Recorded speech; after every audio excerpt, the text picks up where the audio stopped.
Question है number series का। यहाँ पर प्रश्न में नंबर सीरीज दी हुई है। हमें पता लगाना है कि नंबर सीरीज में प्रश्नवाचक चिन्ह के स्थान पर कौन सी संख्या आएगी।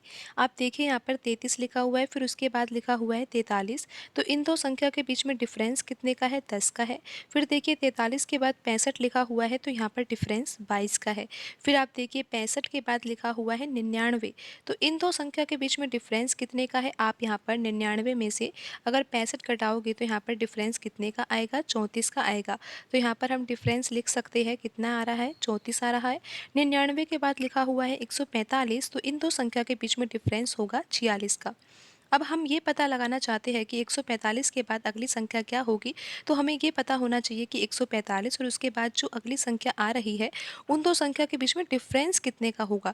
और डिफरेंस अगर पता लगाना है तो यहाँ पर हमें समझना होगा कि यहाँ पर जो ये अंतर हमने लिखा है संख्याओं के बीच में, यहाँ पर कौन सा पैटर्न लग रहा है, क्योंकि ये भी एक प्रकार की सीरीज है। और हमें यहाँ पर ये पता लगाना है कि 46 के बाद अगली संख्या क्या होगी। तो आइए अब हम यहाँ पर समझते हैं। 10 के बाद लिखा है 22, 22 के बाद लिखा है 34, 34 के बाद लिखा है 46, और हमें पता लगाना है कि 46 के बाद अगली संख्या क्या होगी।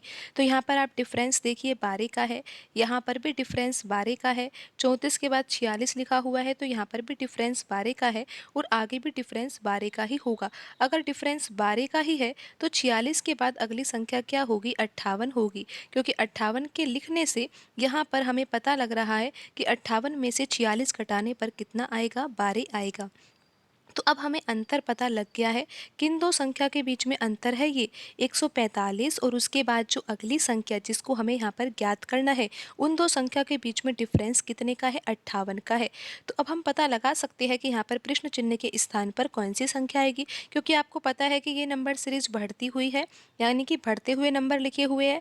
तो यहाँ पर जो 145 के बाद संख्या आने वाली है, वो संख्या 145 से बड़ी होगी। और कितनी बड़ी होगी ये हमें पता है, क्योंकि यहाँ पर अंतर हमें पता है। तो 145 में हम 58 जोड़ देते हैं और पता लगाते हैं कि यहाँ पर संख्या कौन सी आएगी। तो यहाँ पर आ जाएगा 203। तो यहाँ पर प्रश्न चिन्ह के स्थान पर कौन सी संख्या आएगी? 203 आएगी। और 203 में से अगर आप 145 घटाओगे, यानी कि इन दो संख्या के बीच में डिफरेंस कितने का होगा? 58 का होगा। तो यहाँ पर कौन सा ऑप्शन सही होगा? ऑप्शन बी यहाँ पर सही होगा।